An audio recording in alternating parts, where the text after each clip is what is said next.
Mengapa sering terjadi pada daerah kawasan yang baru dibuka untuk usaha budidaya tambak udang, tingkat keberhasilannya lebih tinggi? Dengan seiringnya waktu, kegagalan dan keberhasilan terjadi silih berganti, dan pada masa tertentu terjadi kehancuran secara bersamaan.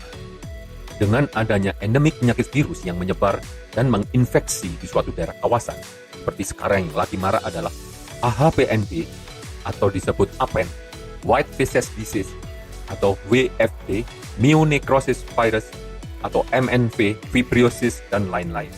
Menyerang mematikan dan mengakibatkan rontoknya tingkat kehidupan udang, bahkan sampai gagal total di suatu kawasan tambak. Mengapa penyakit-penyakit dari virus dan bakteri patogen ini muncul? Apakah muncul dengan begitu saja? Apakah alam ini tidak rela bila kita sebagai manusia memanfaatkannya dengan hasil yang baik untuk kesejahteraan manusia? Alam lebih menjawab dengan jujur apa sebenarnya yang terjadi dan perlakuan apa yang dilakukan terhadap dirinya, yang namanya berimbang lestari dan didengung-dengungkan dengan kata-kata MSY atau Maximum Sustainable Year dalam dunia perikanan tangkap, di mana hasil tangkapan terbesar yang dapat dihasilkan dari tahun ke tahun di suatu kawasan dengan mempertimbangkan recovery untuk berimbang lestari secara terus-menerus sebagai produksi.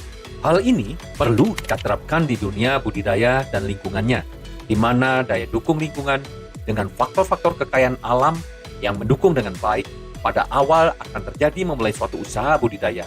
Hendaknya kita maintenance agar tidak terjadi penurunan kualitas lingkungan perairan. Kadar bahan organik terlarut yang rendah di bawah 50 ppm perlu diterapkan dalam sistem efektivitas instalasi reservoir. Sangatlah mutlak penting dilakukan untuk menjaga penurunan daya dukung lingkungan yang semakin buruk nantinya. Jika tidak dilakukan dengan baik, maka akan berakibat penurunan produktivitas produksi tambak udang ke depannya, seperti yang dialami di pantai-pantai pesisir Pulau Jawa. Untuk memulihkannya, perlu waktu yang sangat lama karena menurunnya kualitas lingkungan dan keanekaragaman hayati banyak yang rusak. Sehingga rantai makanan alami dan piramida makanan akan goncang, hancur, sulit untuk terjadi keseimbangan alami. Hal ini ditandai dengan tingginya kadar BOT atau bahan organik terlarut. Karena masing-masing petambak akan berebut meningkatkan produksinya, tetapi sisa buangan dan limbahnya banyak dibuang langsung ke pantai. Mulai tumbuhnya jenis fitoplankton dan bakteri yang secara alami sebenarnya agresif sekali dalam mengkonsumsi BOT yang mulai tinggi di perairan, tetapi sebenarnya tidak menguntungkan atau bersifat patogen, menyebabkan kematian atau penyakit pada ikan. Maka, sangat perlu dipertimbangkan dalam mengelola atau mengeksplor alam dalam industri budidaya tambak udang. Memberi kesempatan alam untuk melakukan self-purification. Apakah teknologi yang mendukung alam untuk melakukan self-purification?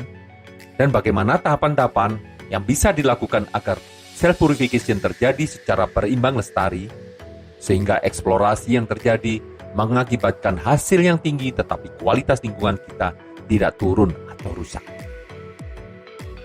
Dengan melakukan hal ini, maka secara nggak langsung kita akan meningkatkan daya dukung lingkungan agar tetap baik dan stabil. Apakah penurunan daya dukung lingkungan dapat ditingkatkan kembali? Bagaimana caranya meningkatkan daya dukung lingkungan atau menjaga daya dukung lingkungan akan terus tetap lestari dengan produktivitas yang stabil? Akan kita bahas pada video berikutnya.